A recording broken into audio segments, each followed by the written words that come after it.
What I'm saying, Mr. Speaker, what we have here is an unfinished business.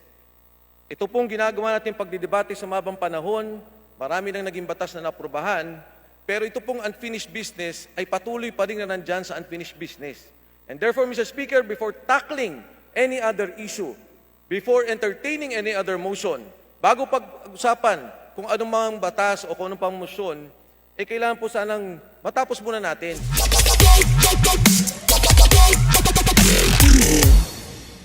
Mr. Speaker, dito po sa ating consideration sa mga agenda natin, ang isa po sa nakalahad po dito ay yung ating unfinished business.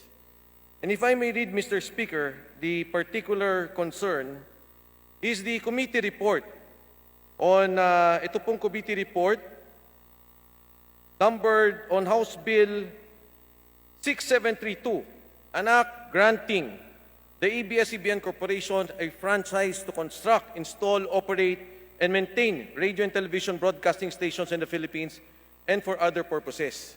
Ito pong bill na to ay nandito na po sa atin ng humigit kumulang, lampas na po siguro ng mga 3 buwan, Mr. Speaker. And therefore, Mr. Speaker, bago tayo magkaroon ng konsiderasyon for the business of the day o yung pag-uusap ng mga batas na kailangan natin pag-usapan ngayon, Mr. Speaker, I would like to raise a point of order that the unfinished business of the ABS-CBN franchise be decided first before we take up any issue in plenary, Mr. Speaker. Unless, Mr. Speaker, there will be a debate on the rules at kung ano po ang tamang dapat gawin, pero malinaw na malinaw, Mr. Speaker, na nakasaad sa atin sa calendar of business natin na bago pag-usapan ng business for the day, bago pag-usapan ng anumang debate sa anumang batas, ay tapusin muna natin ang konsiderasyon ng mga items o mga batas sa ilalim ng unfinished business. Thank you, Mr. Speaker. Session suspended. A while ago, the distinguished acting majority leader, Deputy Majority Leader X. Romualdo, moved that we take up business for Thursday and Friday. It's only Wednesday today, but he moved right away, take up business for Thursday and Friday, because he deemed that he wanted to get this out of our minds already, to finish this already. You asked if there was an objection, and there was no objection. So the presiding officer, which is you, the distinguished Deputy Speaker, said, okay, carry on with the business for Thursday and Friday. That is the status of the Parliament, of the plenary right now, Mr. Speaker. Point well taken. The explanation of the majority leader is noted and accepted. Mr. Speaker?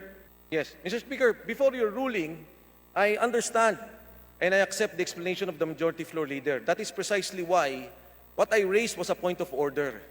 A point of order because there should be in the order of tackling our business, and in the order of motions, there is an hierarchy. And the point of order is of the highest hierarchy. What I'm saying, Mr. Speaker, what we have here is an unfinished business. Ito pong ginagawa natin pagdidebate sa mabang panahon, marami nang naging batas na naprubahan, pero ito pong unfinished business ay patuloy pa rin na nandyan sa unfinished business. And therefore, Mr. Speaker, before tackling any other issue, before entertaining any other motion, bago pag-usapan kung anong mga batas o kung anong pang motion, kailangan po sanang matapos muna natin yung ating pag-uusap. In particular, Mr. Speaker, again, I assert that the committee report conducted by the Committee of the Whole has been submitted for the longest time. Nandito na po sa atin yan, the unfinished business of the ABS-CBN franchise. And I'm calling, Mr. Speaker, that we either affirm the committee report and do away with that unfinished business before we continue with the other businesses of the day that we are considering as a plenary, Mr. Speaker. Thank you. Thank you, the Honorable Defensor. The Chair will now rule on the point of order. As stated earlier, the Chair has sustained the explanation of the Honorable Floor Leader. Yes, we cannot take the point of order, so Sustaining the explanation of the Majority Leader, the point of order is not taken. Mr. Speaker, I appeal the ruling of the chair.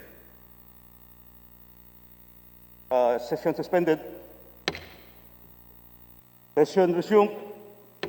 The Senior Majority Leader, Honorable Remulla, is recognized. Thank you, Speaker. After conferring with the Honorable Defensor on his request for an assurance that the unfinished business shall be taken up on Monday, and since the presiding officer cannot give his word right now, but since he is not slated to be on the roster or on the podium on Monday, then it was already agreed upon with the Honorable Defensor that the assurance of the Senior Deputy Majority Leader is sufficient, that we will take up items in the unfinished business. By Monday, we will start taking them up already, Mr. Speaker. Thank you, Honorable Senior Majority Leader. Honorable Michael Defensor, what is your pleasure, Your Honor? Thank you, Mr. Speaker. Una po sa lahat, nagpapasalamat ako sa kagalang-galang Boying Remulla sa kanya pong pananalita. And with that assurance, of course, Mr. Speaker, I'm very happy sa konsiderasyon na binigay niya. And because, Mr. Speaker, previous to the Honorable Remulla, the Majority Leader was the Honorable Arroyo. And now that you are the presiding officer, Mr. Speaker, with my highest respects, I will withdraw my appeal, Mr. Speaker, with that commitment. Maraming salamat po. The appeal is withdrawn. Thank Chair. you, Congressman Defensor. The Honorable Majority Leader. The Honorable Belmonte is recognized, please. Thank you very much, Mr. Chair. I would just like to be clarified on this behalf of the minority, Mr. Chair. I do recall that the rules do state that the order of business starts with unfinished business and then going down to the business of the day and other matters. However, on the section referring to unfinished business, it shall be tackled as much as practicable. That is as far as I understand it, and from my experience being a member of this House for the past 5 years, it is not obligatory or mandatory na tapusin po muna natin yung mga unfinished businesses before we go to the business of the day. I would just like to be clarified on this matter. When the Majority Leader moved that we tackle the business of the day and go on with other matters to be tackled by the House, urgent matters that concern the House, that means that although the unfinished business is part of the agenda, we are not obliged to take it up immediately, especially since there were special reasons for why these matters were part of the agenda but not taken up on the day. I would just like to be clarified on this matter on behalf of the minority, Mr. Speaker, Your Honor. The manifestation of the Honorable Belmonte is well taken.